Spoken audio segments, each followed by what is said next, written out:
Hello students, today I am starting that class with the revision of polynomials. Polynomials, you got that concept also in class 9 and the zeros of the polynomials also you got.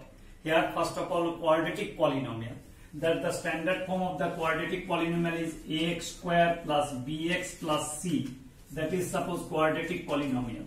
Here a, b, c are real number belongs to R and a should not be equal to 0. In this polynomial, you will have the two zeros. Quadratic polynomial means degree or the is 2. That means you can say that it will have the two zeros. Suppose alpha and beta are the zeros. So here we will have the two important relations for the quadratic polynomial.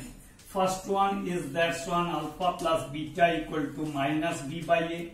And second relation is alpha beta equal to c by a. And if you have to find out a polynomial, then you are having suppose alpha beta given and any polynomial to be find out. So required polynomial for the quadratic one, you can write as x square minus sum of the zeros, that is alpha plus beta x plus product of the zeros. These three relations, these three important results to be followed. But suppose any polynomial alpha beta you can find out, or using that result also you can do that one. Suppose one question you are having a polynomial px equal to x square minus 5x plus 6 suppose. Here alpha beta are the zeros. Alpha beta are the zeros of this polynomial. Then find 1 by alpha plus 1 by beta. Like that's one any relation alpha square plus beta square to be find out. So any relation if you have. So from there, how can you find out this one? Since it is a quadratic polynomial, so always we will compare with this one standard form.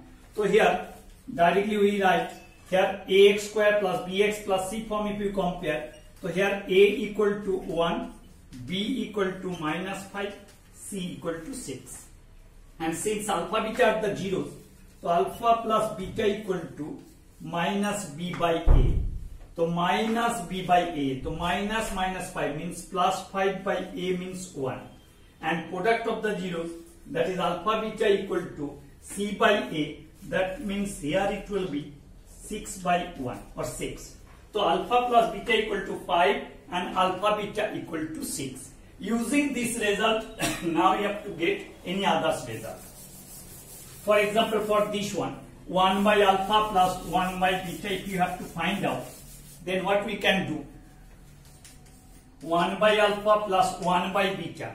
That means what? Simplify alpha beta, beta plus alpha or alpha plus beta will be equal.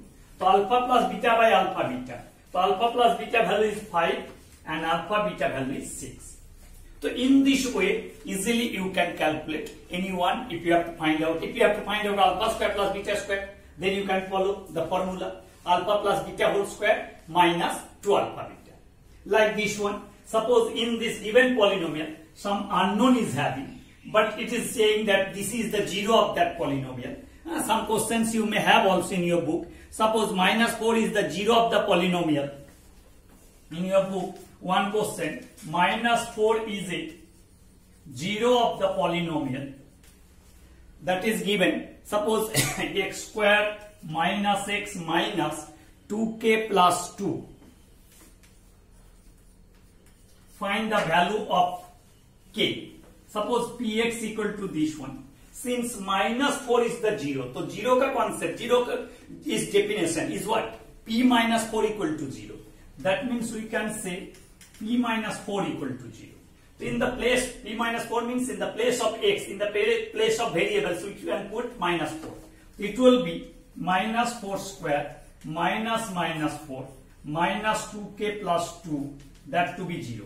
So minus 4 square means 16 minus minus plus 4 minus 2k minus 2 equal to 0. So minus 2k, if you have taken that side, 16 for 20 minus 2 means 18 equal to 2k or k equal to 9. So in this way, any unknown value also you can find out from the given polynomial. And next one, That is also very important part for the polynomial. Here the quadratic you are having, easily you can factorize and you can find out the 0. But suppose you are having the higher degree polynomials. 4th degree polynomial you are having.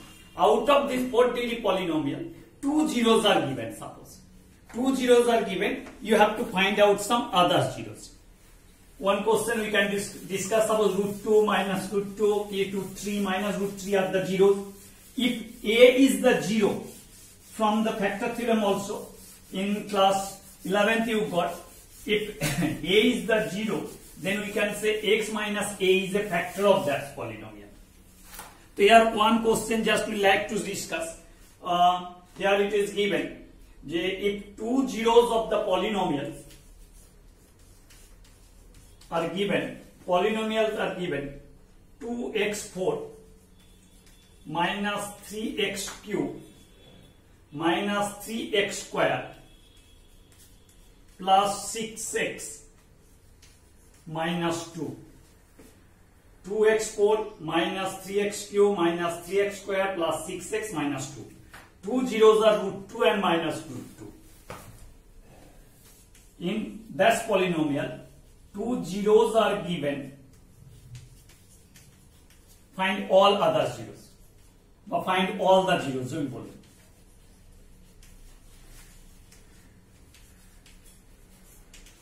Since root 2 and minus root 2 are the zeros, what we are saying? Just suppose a is the 0 of the polynomial. That means pa equal to 0 ho jayega. So from factor theorem in class 9, if pa or fa equal to 0, then you can say x equal to a, put cut you are getting 0. So you can say x minus a is a factor of that polynomial. So what you can say, since root 2 and minus root 2 are the zeros, therefore you can conclude here x minus root 2, and that's why if you have taken this set, x plus root 2 are the factors of the polynomial you have taken px. If two separate factors you are having and they are having no common terms, for example, if 2 is a factor and 3 is also a factor of a number, for example 12, so 2 into 3 must be also the factor of that number. Similarly, x minus root 2, x plus root 2 are the factors of this one. They are having no common thing. Therefore, their product means x minus root 2 into x plus root 2, or you can say x square minus 2 is a factor of px. So, x square minus 2 is a factor of px. Now you have to get the other factors. Other factor, how can you get? Suppose for 21, 3 is a factor. The other factor, how can you get? Divide 21 by 3, then you will get the other factor. So similarly, x square minus 2 is a factor of this one. So to get the other factor, first of all, you have to divide the given polynomial 2x4 minus 3x cube minus 3x square plus 6x minus 2 by x square minus 2. So x square first it will go 2x square se jayega. So it will be 2x4 minus 4x square. Again you are getting just division rule. Minus 3x cube, it is coming plus x square plus 6x minus 2. So minus 3x cube means minus 3x it will be. So minus 3x cube minus plus 6x. So it will be cancelled, it will be removed. After that you will get x square minus 2. X square minus 2 to plus 1 it will be. It will come x square minus 2. That's division is continuing like this one you got. So total polynomials, this is the dividend, it is divisor, it is quotient, and ultimately remainder 0. So from that rule also, division algorithm for the polynomial, we know px equal to gx into qx plus rx. So rx 0. So here we can write, therefore px equal to this one, that can be written as with this one. It is equal to x square minus 2 into, that's one you got 2x square minus 3x plus 1. So it's two factors, that is x minus root 2, x plus root 2. From there you got the 2 zeros, root 2 and minus root 2. Here you have to get the zeros. For that one, x square minus 2 That's C. 2x square, that is middle term splitting, minus 2x minus x plus 1. So ultimately, if you factorize this one, 2x common jayega x minus 1 and minus 1 common to x minus 1. So 2x minus 1. So these two are also the factors. So therefore other zeros will be x minus 1 0 means x equal to 1. 2x minus 1 0 is equal to 2x equal to 1 or x equal to 1 by 2. So from there, for other zeros, you will get x minus 1 equal to 0 or x equal to 1, and 2x minus 1 equal to 0 means x equal to 1 by 2. Therefore, you can say other zeros are 1 and 1 by 2, or what the question is asking. Sometimes it may ask that find the other zeros. So it will be answer will be half and 1 at the other zeros. Sometimes it may be asked as the all the zeros. So if you have to ask all the zeros, so already root 2 and minus root 2 you have, and the last two you got 1 and half. So these are the zeros you have to get. This process, this type of questions are very important. Each and every year more or less you are getting this question. So you should revise this type of question, and I will give some questions also for the practice. Okay, thank you.